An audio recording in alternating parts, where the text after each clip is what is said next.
नमस्कार, चंद्रकांत भाई भट्ट अमेरिका से। इस 3 दशक गुजरात में और 1 दशक भारत में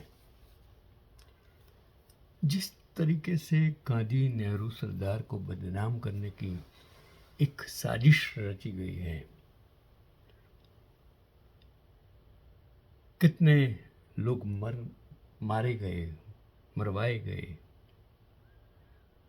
और जिस वोट बैंक की राजनीति ने देश में हिंदू मुसलमान को जो एक साथ रहते थे डिवाइड एंड रूल करने की कोशिश की, तो मैंने एक आर्टिकल्स पढ़ा कि मैं आपको सच कहानी कि जैसे ही गांधी जी की हत्या की खबर पंडित नेहरू को मिली, वे दौड़े हुए आए और गांधी की बांह पकड़ सिसकने और कांपने लगे, मानो कोई अनाथ बेटा पिता की लाश से लिपट कर चित्कार कर रहा हो। मैं ये पढ़ा आर्टिकल्स। वही मौजूद सरदार पटेल का चेहरा घोर विषाद में डूबा था। आंसू तो उन्होंने जब्त कर लिए, मगर भीतर से उसकी छाती हमेशा के लिए टूट गई। माउंट बेटन ने आते ही पहला काम यह किया कि जवाहर और पटेल को खींच कर वे वापस पास के कमरे में ले गए। कहा, गांधी जी से पिछली बार जब मेरी मुलाकात हुई, उन्होंने मुझसे कहा था कि मेरी सबसे बड़ी इच्छा यह है कि सरदार और जवाहरलाल मिलकर परस्पर एक हो जाए। सरदार पटेल 1917 में कांग्रेस में शामिल हुए थे। नेहरू ने 1912 में ही कांग्रेस के डेलीगेट बनकर आए थे, लेकिन सक्रिय आधिकारिक रूप से पिता की अनुमति के बाद 1919 में कांग्रेस से जुड़े। नेहरू उत्तर प्रदेश और सरदार गुजरात से आगे बढ़े। 30 के दशक के अंत तक दोनों दिल्ली में मिले, कांग्रेस के राष्ट्रीय विस्तार को संभालने लगे। नेहरू स्वप्नजीवी थे, लिबरल सोशलिस्ट सोच और विश्व दृष्टि के धनी।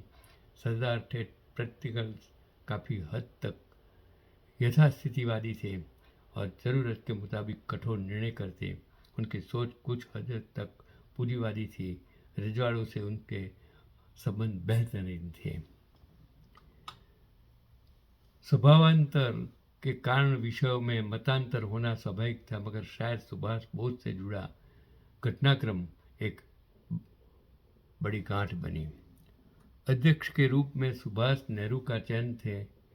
दोनों मित्र थे, समाजवादी सोच के थे, वैश्विक नजरिया रखते थे। स्वयं 2 बार अध्यक्ष रहने के बाद अगले अध्यक्ष के रूप में जब नेहरू ने सुभाष को प्रस्तावित किया, उस वक्त सुभाष तो कई वर्षों से भारत में थे ही नहीं। अध्यक्ष मनोनीत होने की सूचना पर ही वे यूरोप से लौटे, कार्यभार संभाला और सुभाष से सरदार की निजी अदावत थी। यह मामला सरदार के बड़े भाई विट्ठल भाई पटेल, जिसकी मौत यूरोप में हुई और अंत समय सुभाष ने सेवा की थी, कि प्रॉपर्टी सुभाष द्वारा अपनी संस्था को दान करवा देने का मसला था। सरदार पटेल ने वसीयत को कोर्ट में जाकर खारिज करवाया था। यह एक बदसूरत बुरी लड़ाई थी। अब वही शख्स कांग्रेस अध्यक्ष था। सरदार को उन्हें सहयोग करना था। एक ही साल में सुभाष के तानाशाही रवैये, एक पक्षीय फैसले लेने की शैली ने कांग्रेस में भारी असंतोष पैदा किया। इस असंतोष के मुखिया सरदार पटेल थे। तो अगले बरस उन्हें अध्यक्ष पद पर रिपीट किए जाने पर सरदार पटेल सहित कई नेताओं ने आपत्ति की। सर्वानुमति न होने पर भी सुभाष अड़े हुए थे। वे मामले को ओपन इलेक्शन तक ले गए, जीतकर दोबारा अध्यक्ष भी बन गए, लेकिन अब रार ठन गई थी। आधे कार्यकाल तक वे कार्य समिति की बैठक न बुला सके। उनकी चयनित 20 सदस्यों की कार्य समिति में 70 ने इस्तीफा दे दिया था। बचे 3 में एक खुद सुभाष थे, दूसरा उनके भाई शरद चंद्र और तीसरे नेहरू। इस धर्म संकट के दौर में अगर सुभाष चंद्र बोस के साथ कोई बड़ा नेता खड़ा था तो वे थे अकेले नेहरू। गतिरोध बढ़ा तो अंततः गांधी ने भी सरदार की ही पक्ष सही माना। नेहरू भी गांधी के फैसले के आगे सर झुका गए। सुभाष को इस्तीफा देना पड़ा। आगे भी नेहरू और पटेल ने वर्षों साथ काम किया, लेकिन अपने अपने मत से पीछे नहीं हटते थे। तब गांधी की अंतिम मार्ग निकाल तब ही गांधी जी अंतिम मार्ग निकालते। जो आदेश होता दोनों चुपचाप पालन करते। आज वह रोशनी की मीनार गिर चुकी थी।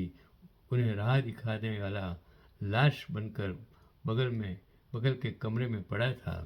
माउंटबेटन ने जवाहरलाल और सरदार से कहा, अपने गुरु की मृत देह पर शपथ लो कि तुम दोनों एक रहोगे। जवाहर और सरदार ने एक क्षण एक दूसरे को कातरता से देखा। अब तक जिस वृक्ष की छाया में दोनों जी रहे थे वह कटकर गिरा हुआ था। अब तो वे दोनों ही एक दूसरे के सर का साया थे। सरदार का धैर्य टूट गया। उस दिन सबके पास सरदार और जवाहरलाल एक दूसरे को बाहें भरकर जार जार रोए।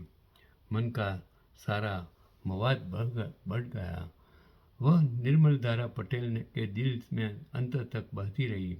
आखिरी बार जब वे दिल्ली से मुंबई के लिए रवाना हुए, स्वास्थ्य बेहद खराब था। अपनी मृत्यु के पूर्वाभास में उन्होंने पुत्री मणिमैन और बीपी मेनन से कहा, मेरे बाद जवाहर अकेला पड़ जाएगा, उसका साथ मत छोड़ना। कुछ दिन बाद सरदार की मौत पर भावुक नेहरू बोले, मेरा दाहिना हाथ कट गया।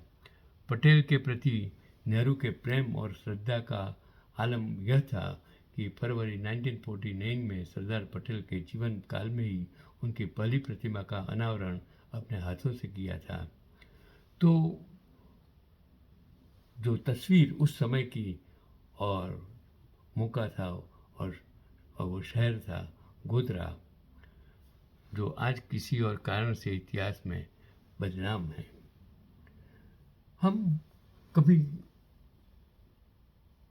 जो लोगों की करनी और कथनी में फर्क होता है, हम लोगों के लोगों की सोच पर गलत आवरण चढ़ा देते हैं।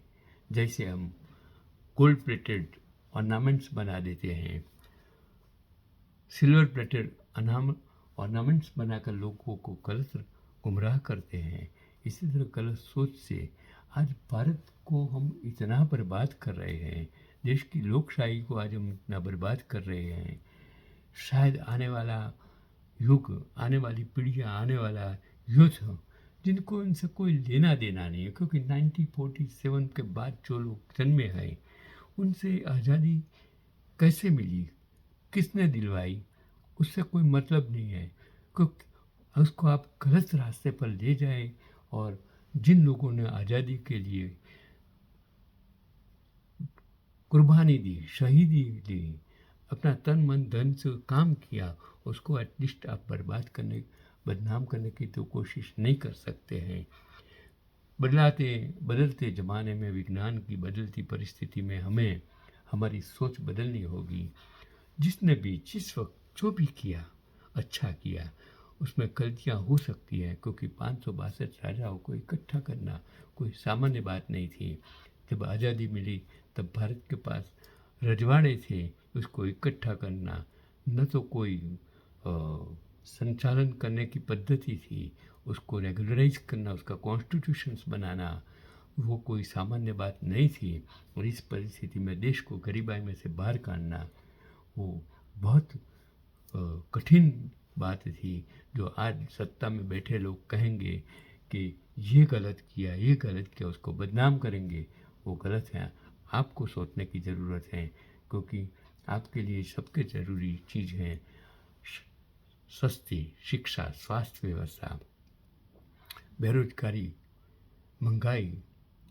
आपको शेल्टर रहना चाहिए, गरीबाई से मुक्ति चाहिए, वो आपको चाहिए। नहीं कि आप हिंदू मुस्लिम के झगड़े में हिंदू मुस्लिम को एक दूसरे के प्रति जो मेरा ख्याल है, जो सद्भावना होनी चाहिए, उसके बजाय आप उसको एक दूसरे के विरुद्ध कर देंगे तो देश कभी आगे नहीं बढ़ सकेगा, प्रगति देश की कभी भी नहीं हो सकी, ऐसा मेरा मानना। मैंने तो सिर्फ जो पढ़ा वो आप तक पहुंचाने की मेरी कोशिश में, क्योंकि जो रीबॉर्न मनीष, सरदार पटेल, नेहरू, महात्मा गांधी, नेहरू लेगेसी ऐसा कुछ लिखा हुआ था, उसमें से मैंने जो पढ़ा वो आप तक पहुंचाने की कोशिश की।